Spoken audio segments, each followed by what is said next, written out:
तो hello guys, आज की वीडियो में हम बात करने वाले हैं cooler master MWE450 power supply की। देखेंगे क्यों है ये इंडिया की बेस्ट पावर सप्लाई और इसमें क्या खास है। तो ये पावर सप्लाई आती है 2500 से 2700 रुपीज़ में और ये सबसे ज़्यादा बजट सेगमेंट को टारगेट करती है। तो चलिए जल्दी से इसके ओवरव्यूज़ की बात कर लेते हैं। तो सबसे ऊपर हमें मिलता है एक बहुत अच्छा सा कूलर मास्टर MWE450 का लोगो। फिर इसके नीचे आपको मिलता है एक 120 मिलीमीटर का बहुत ही साइलेंट फ़ैन जो कि एयर इनटेक करता है और पीछे से एग्जॉस्ट करता है। फिर बैक साइड आपको मिलती है हनीकॉम्ब स्ट्रक्चर की ग्रिल और 230 वोल्ट इनपुट का प्लग और एक 15 एम का स्विच। दूसरी साइड आपको मिलेगा एक स्पेसिफिकेशन का स्टिकर। यहाँ पे लिखी हुई है पावर सप्लाई कौन सी रेल पे कितनी पावर देती है। देख सकते हैं आप 12 वोल्ट पे मैक्सिमम पावर देती है ये पावर सप्लाई। टीयर डाउन करने से पहले मैं आपको बता दूं कि ये पावर सप्लाई अभी भी ऑन है, बट इसके केबल्स ख़राब होने की वजह से मुझे इसे निकालना पड़ा अपने कंप्यूटर से। तो हम इसे टेस्ट करेंगे सबसे पहले। हाँ, तो ये पावर सप्लाई 80+ सर्टिफाइड है। इसका मतलब इसकी एफिशिएंसी हमेशा 80% से ज़्यादा होती है हर टाइप के लोड पे। तो चलिए इसे टेस्ट करते हैं। और सबसे पहले हम इसमें 230 वोल्ट इनपुट लगा देते हैं। ये रहा वो 230 वोल्ट का प्लग और इसे सही से लगाने के बाद स्विच ऑन कर देंगे।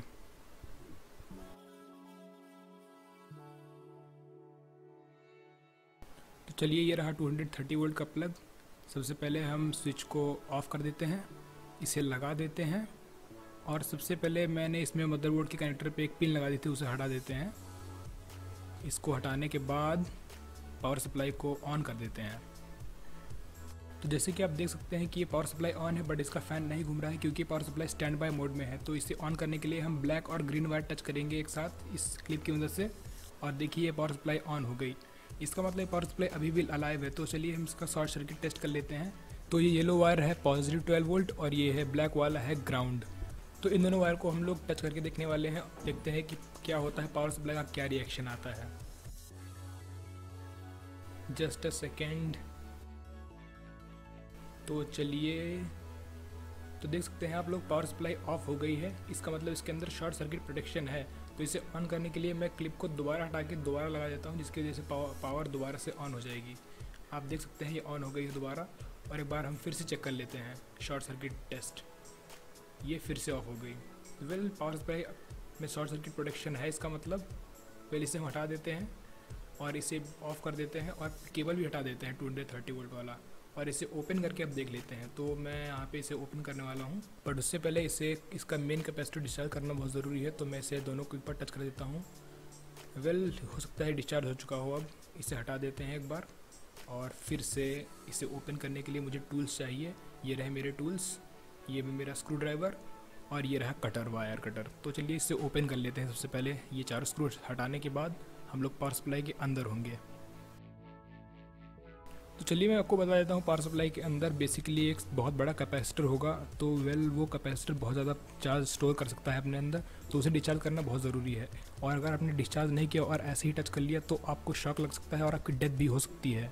तो जब तक आपको इसकी कोई नॉलेज ना हो तो इसे बिल्कुल ओपन मत करें। चलिए हम इसे ओपन कर लेते हैं। वैसे मैंने स्क्रूज हटा दिए हैं। इसे आराम से ओपन कर लेते हैं। इसका फ़ैन फंस रहा है, 1 मिनट, और ये निकल गया। तो फ़ैन और ये अलग हो चुके हैं। आप देख सकते हैं यहाँ पे ये फ़ैन बहुत ही साइलेंट फ़ैन है। इसे मैं अलग कर देता हूँ PCB से और ये अलग कर दिया। इसकी साइड थोड़ी देर के लिए साइड में रख देते हैं क्योंकि अभी हमें इसे कोई काम नहीं है वैसे। अब हम मेन PCB में आ जाते हैं, देखते हैं इसमें क्या क्या लगा हुआ है और क्या क्या है। तो इस पावर सप्लाई के अंदर देखते ही आपको पता चल चुका है कि ये हाँ कूलर मास्टर की तरफ से ही पावर सप्लाई है क्योंकि इसकी बिल्ड क्वालिटी काफ़ी अच्छी बनी है। तो इसे सबसे हम सब कुछ चेक करेंगे, लेकिन हम इसे सबसे पहले PCB को अलग कर लेते हैं और इसके लिए मैं सोल्डरिंग आयरन का यूज़ करूँगा और सबसे पहले इसके वायर्स डिस्कनेक्ट करूँगा, ये वाले स्विचेस और वो पावर इनपुट के।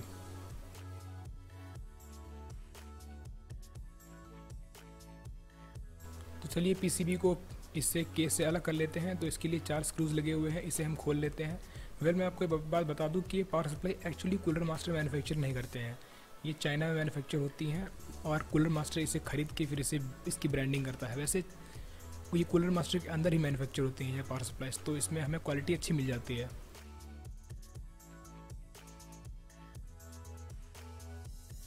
तो इस लास्ट स्क्रू को भी हम लोग हटा देते हैं और फिर हम लोग अपनी PCB को बाहर निकाल लेंगे आराम से। ये हट गया स्क्रू और इसे आराम से उठा लेते हैं बिना कुछ डैमेज किए।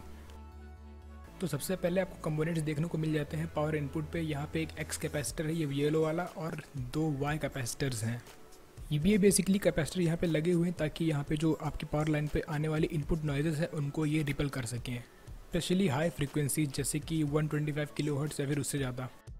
चलिए इसके बाद इसको साइड में रख देते हैं और अपनी फ़ैन को देख लेते हैं। तो ये फ़ैन देख सकते हैं आप, बहुत ही साइलेंट फ़ैन है ये, और ये 12 वोल्ट पे चलता है, और ये हाइब्रिड फ़ैन है, मतलब इसकी स्पीड टेम्परेचर के हिसाब से कंट्रोल होती है, और ये पीसीबी कंट्रोल करती है, फ़ैन नहीं कंट्रोल करता है। और देख सकते हैं इसमें 12 वोल्ट का प्लग लगा हुआ है एक। चलिए अब बात करते हैं हमारी पीसीबी की। तो सबसे पहले हम कंपोनेंट्स की बात करेंगे यहाँ पे इसके, बट उससे पहले ये जो बहुत बड़ा सा कैपेसिटर लगा हुआ है उसको हम डिस्चार्ज कर लेते हैं, क्योंकि मुझे इससे शॉक लग सकता है। तो मैं अपनी एलईडी लेके आता हूँ और इसे डिस्चार्ज कर देता हूँ पहले तो।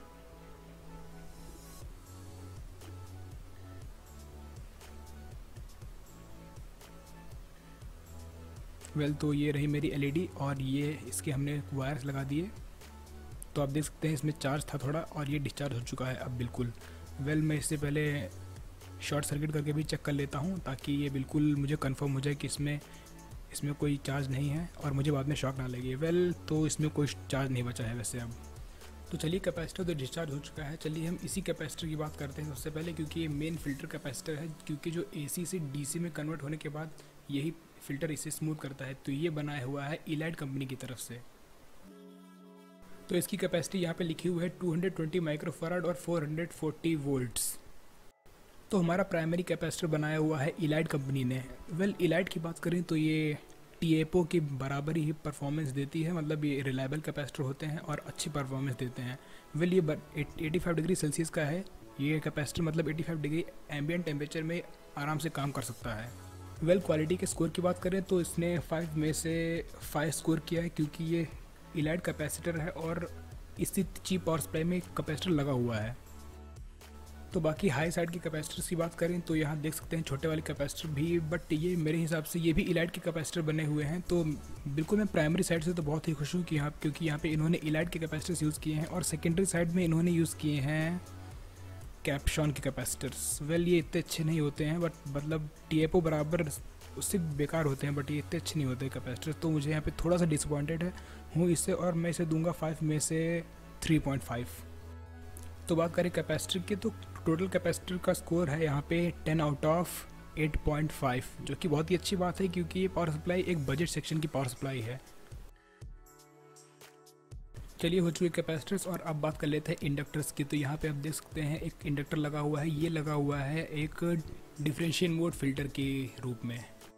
तो इसके ऊपर जो वायर लिपटा हुआ है ये मुझे लगता है कॉपर का है, और इसका मटेरियल मुझे लगता है आयरन पाउडर कोर है। ये भी आयरन पाउडर कोर है, और ये भी आयरन पाउडर कोर ही है, और ये भी शायद आयरन पाउडर कोर ही है। मुझे इतना कोई इसके बारे में पता नहीं, इसे ओपन करके देखना होगा। और ये दोनों इंडक्टर लगे हुए हैं हमारे कॉमन मोड फिल्टर में, और इनकी मार्क्स की बात करें तो ये डिजर्व करते हैं 10 में से 9 बिल्कुल, क्योंकि बहुत अच्छी क्वालिटी के बने हुए हैं। ये इंडक्टर बड़ा सा लगा हुआ है, ये भी एक ग्रुप फिल्टर है वैसे, बट इसकी क्वालिटी देख के तो मुझे लग रहा है कि ये भी डिजर्व करते हैं 10 में से 9 डेफिनेटली। और आप जो देख सकते हैं छोटा सा इंडक्टर वो साइड में लगा हुआ है, ये वो इंडक्टर है 3.3 वोल्ट का फिल्टर। ये भी 10 में से 9 ही डिजर्व करते हैं। सबके सभी इंडक्टर इसके 10 में से 9 डिजर्व करते हैं, क्योंकि ये सभी अच्छे से बने हुए हैं और अच्छे से फिक्स्ड हैं। तो इंडक्टर हो चुके हैं। चलिए बात कर लेते हैं अब हम लोग इसके पीसीबी के बारे में, पीसीबी क्वालिटी कैसी है। तो मेरे हिसाब से इसकी पीसीबी बनी हुई है कूलर मास्टर की तरफ से, और ये बनी हुई है, इसका मटेरियल है फाइबर ग्लास। देख के तो ऐसा ही लग रहा है, क्योंकि फाइबर ग्लास लग रही है। तो चलिए इसे हम थोड़ा सा तोड़ के देख लेते हैं। ये मेरा कटर है, इससे मैं हल्का सा तोड़ के देखता हूँ। ये डेफिनेटली एक पीसीबी है फाइबर ग्लास की। ये डिज़र्व करती है 10 में से 7.5, क्योंकि ये मल्टी लेयर पीसीबी नहीं है, इसी वजह से मैं इसे दूंगा 10 में से 7.5। बाकी पीसीबी क्वालिटी तो बहुत ही अच्छी है, नहीं तो बाकी पीसीबी बहुत ही बेकार आती हैं। तो चलिए इसकी जल्दी से बात कर लेते हैं सोल्डरिंग जॉइंट्स की तरफ। और तो आप देख सकते हैं यहाँ पे सोल्डरिंग तो बहुत ही अच्छी करी गई है, लेकिन मैं डीसी साइड में थोड़ा डिसअपॉइंटेड हूँ। यहाँ पे थोड़ी सी इंप्रूवमेंट करी जा सकती थी यहाँ पे। तो सोल्डरिंग जॉइंट्स काफ़ी क्लीन है, बट यहाँ पे थोड़ी सी सोल्डरिंग के लिए मैं इसे 10 में से 8 दूंगा, क्योंकि ये इसमें थोड़ी सी सोल्डरिंग और भी इम्प्रूवमेंट करी जा सकती थी। तो चलिए सबसे पहले बात कर लेते हैं हम लोग इसकी फॉरवर्ड टोपोलॉजी की, कैसे पावर यहाँ से इनपुट आती है और फिर कैसे कन्वर्ट होती है। तो सबसे पहले पावर यहाँ से आती है 230 वोल्ट यहाँ से इनपुट होता है, और ये जाता है सबसे पहले एक यहाँ पे 15 एम का फ्यूज़ लगा हुआ है। इसके बाद जाता है ये फ़िल्टर्स पे, जो कि यहाँ पे इसकी सारी नॉइज़ को फ़िल्टर कर देता है ताकि हमें बिल्कुल स्मूथ पावर मिले। तो सबसे पहले 230 वोल्ट जाती है डिफरेंशियल मोड फ़िल्टर में, जो एक सिंगल कॉइल लगी हुई है, और उसके बाद जाती है एक कॉमन मोड फ़िल्टर में, जो आप देख सकते हैं 2 कॉइल और एक कैपेसिटर लगा हुआ है। तो ये डिफरेंशियल मोड फ़िल्टर करता है डिफरेंशियल मोड नॉइजेस और कॉमन मोड फ़िल्टर करता है कॉमन मोड नॉइजेस। तो आप देख सकते हैं यहाँ पे एक मेटल वो ऑक्साइड वेरिएटर लगा हुआ है। ये हाई वोल्टेज की जो स्पाइक्स आती हैं, जैसे 1600 वोल्ट की स्पाइक बहुत कम टाइम के लिए, तो उसे सप्रेस करता है। ये बेसिकली शॉर्ट सर्किट क्रिएट करता है कुछ टाइम के लिए। तो वेल बहुत अच्छी बात है, यहाँ पे लगा हुआ है ये। तो उसके बाद आप देख सकते हैं 2 कैपेसिटर लगे हुए हैं। ये 2 वोनो वाई कैपेसिटर्स हैं और ये एक डिफरेंशियल मोड फ़िल्टर के लिए ही लगे हुए हैं यहाँ पे। ये इनका भी वही काम है, हाई फ्रिक्वेंसी नॉइज़ेस को हटाना, सप्रेस करना। उसके बाद हमारा लगा हुआ है यहाँ पे AC टू DC कन्वर्टर, यानी कि फुल ब्रिज रेक्टिफायर। ये कन्वर्ट करता है AC को DC में, क्योंकि इसके बाद पूरी सर्किट DC में काम करती है। इसके बाद तुरंत ही एक कैपेसिटर लगा हुआ है छोटा सा। वेल इसके साइज़ देख के मुझे लगता है ये PFC का जो नॉइज़ क्रिएट होती है, PFC सर्किट जब ऑन ऑफ होती है बहुत तेज़ी से, मतलब ये नॉइज़ क्रिएट करती है 125 किलोहर्ट्ज़ तक की, तो उसे सप्रेस करता है ये। और ये सप्रेस करता है हाई इनरश करंट, जो कि जब PFC सर्किट ऑन ऑफ होती है तो मतलब कुछ टाइम के लिए बहुत ज़्यादा इनरश करंट होता है, इसे प्रोटेक्ट करती है और ये नॉइज़ेस को पावर लाइन में वापस जाने से रोकती है।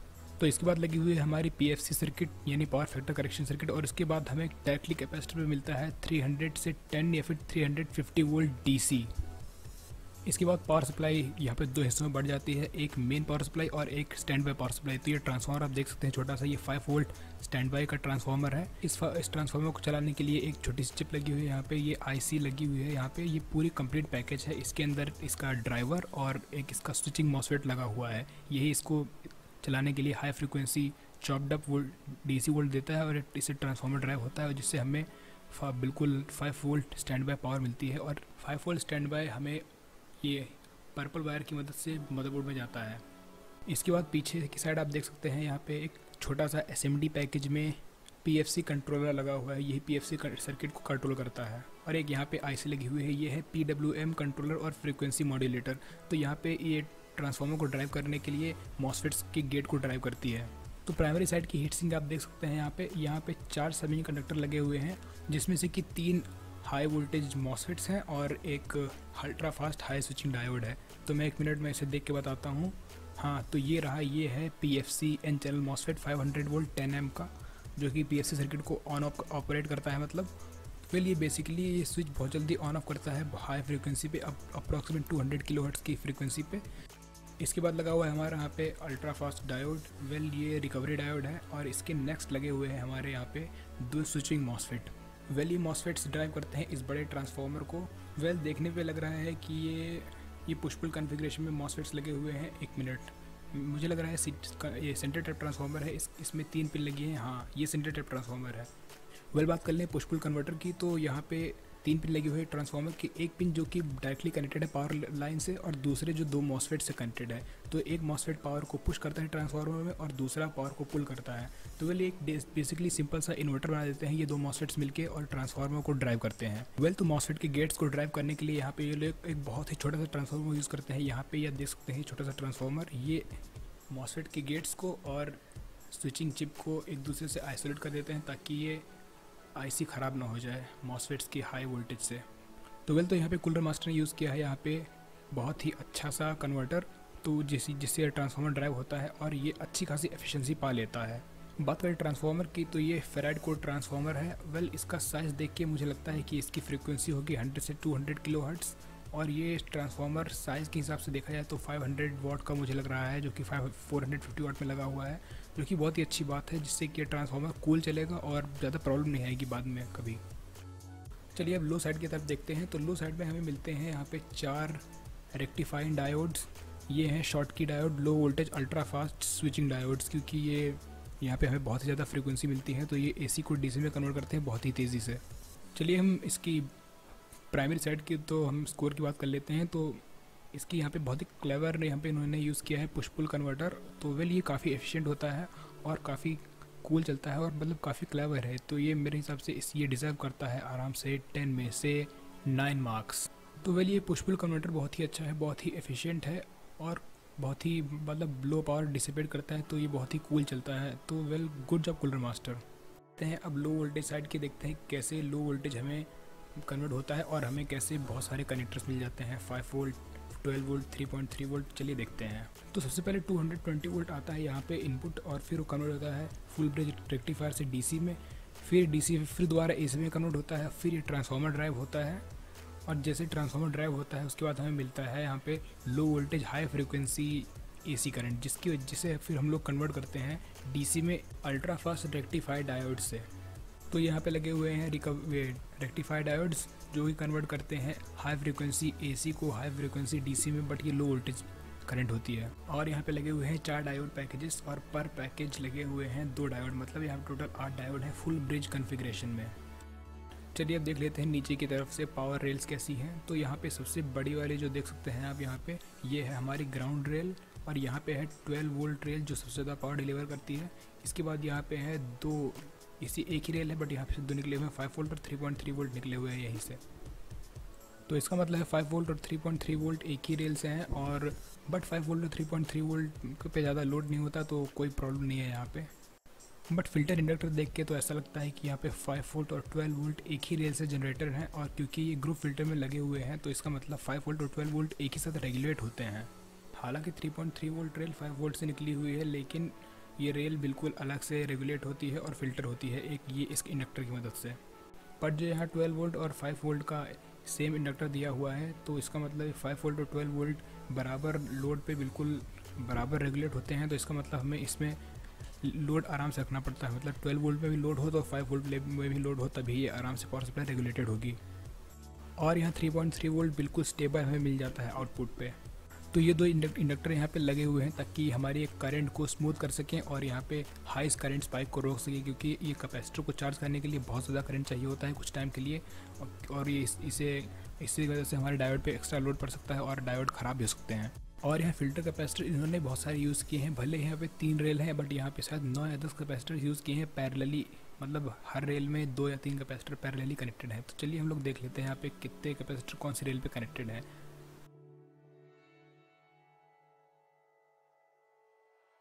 तो ये कैपेसिटर यहाँ पे लगा हुआ है 5 वोल्ट रेल पे, और यहाँ पे ये लगा हुआ है 12 वोल्ट रेल पे, ये भी 12 वोल्ट रेल पे, ये 5 वोल्ट पे, ये भी 5 वोल्ट पे, और ये लगा हुआ है दूसरा वाला 3.3 वोल्ट पे, ये 3.3 वोल्ट पे। दूसरा ये जो लगा हुआ है ये मेरे हिसाब से -12 वोल्ट का है, और अगला वाला ये यहाँ पे लगा हुआ है ये है 5 वोल्ट स्टैंड बाय का। तो ये थी हमारी डीसी साइड। अब बात करते हैं हम लोग इसकी कूलिंग की, कैसे कूलिंग करता है। तो यहाँ पे टेम्परेचर सेंसर लगा हुआ है डीसी साइड में डायोड के ऊपर, क्योंकि डायोड का होता है वोल्टेज ड्रॉप, और वोल्टेज ड्रॉप जब हाई करंट पे होता है तो बहुत ज़्यादा हीट डिसिपेट होती है। आप देख सकते हैं यहाँ पे फ़ैन में कोई हीट सेंसर नहीं लगा हुआ है, मतलब टेम्परेचर सेंसर फ़ैन में कोई नहीं है। ये रहा फ़ैन, इसमें कोई टेम्परेचर सेंसर नहीं है, बस 2 वायर लगे निकले हुए हैं 12 वोल्ट के लिए, और ये बहुत साइलेंट फ़ैन है। तो टेम्परेचर सेंसर यहाँ पे एसी साइड में, मतलब हाई साइड में नहीं लगा हुआ है, ये डीसी साइड में लगा हुआ है, क्योंकि यहाँ पे सबसे ज़्यादा पावर डिसिपेट होती है डायोड्स की वजह से। तो यहाँ पे एक टेम्परेचर सेंसर लगा हुआ है, और ये कंपैरेटर लगा हुआ है जो कि वोल्टेज कंपेयर करता है यहाँ पे टेम्परेचर सेंसर से निकला हुआ, और ये कंपैरेटर मॉसफेट के गेट को ड्राइव करता है, और जिससे हमें फ़ैन की स्पीड कंट्रोल कर सकते हैं। तो ये थे बाकी इसके सारे मेन कंपोनेंट्स। चलिए अब बात कर लेते हैं इसके आगे के मार्क्स की। तो अब देखते हैं इसने कैसा परफॉर्मेंस दिया है पूरे में, तो चलिए कंपेयर कर लेते हैं। तो सबसे पहले बात कर लेते हैं मेन कैपेसिटर की। तो मैंने इसको दिए थे 5 में से 5 मार्क्स, क्योंकि ये अच्छी कंपनी का था। और उसके बाद हमने बात कर लेते हैं सेकेंडरी कैपेसिटर्स की। तो सेकेंडरी कैपेसिटर यहाँ पे मैंने दिए थे इसको 3.5 मार्क्स, क्योंकि ये कैप्शॉन के थे और कैप्शॉन इतनी अच्छी कंपनी नहीं है। तो कैपेसिटर को मिले थे यहाँ पे 10 में से 8.5 मार्क्स। बात करते हैं इंडक्टर्स की, तो मैंने यहाँ पे दिए थे इसको 9 मार्क्स, और यहाँ पे जो हमारे आउटपुट इंडक्टर्स थे इसको भी मैंने दिए थे 10 में से 9 मार्क्स। तो टोटल इनका दोनों का एवरेज हुआ 10 में से 9 मार्क्स। और पीसीबी क्वालिटी को मैंने देख के दे दिए थे इसको 7.5 मार्क्स, क्योंकि ये डुअल लेयर पीसीबी नहीं है। वैसे इतनी चीप पावर सप्लाई में डुअल लेयर पीसीबी मिलेगी भी नहीं। तो यहाँ पे हाई साइड कन्वर्टर को देखते हुए मैंने यहाँ पे इसको दिए थे 10 में से 9 मार्क्स, क्योंकि यहाँ पे बहुत ही क्लेवर टेक्नोलॉजी यहाँ पे यूज़ कर रहे हैं, बट यहाँ पे अच्छी क्वालिटी का भी यूज़ कर रहे हैं सामान। तो बहुत अच्छी बात है। तो मैंने इसको 10 में से 9 दिए थे। इसके बाद बात कर लेते हैं पीएफसी सर्किट की। तो पीएफसी सर्किट यहाँ पे बहुत ही अच्छी से बनी हुई है, बट 450 वाट की है, तो यहाँ पे एक ही मॉसफेट का यूज़ किया गया है। तो थोड़ा सा यहाँ पे इम्प्रूवमेंट कर सकते थे ये लोग, और कुछ अच्छा बना सकते थे। तो इसे मैंने दिए थे पीएफसी सर्किट के लिए 10 में से 8 मार्क्स। बहुत ही अच्छी बात है।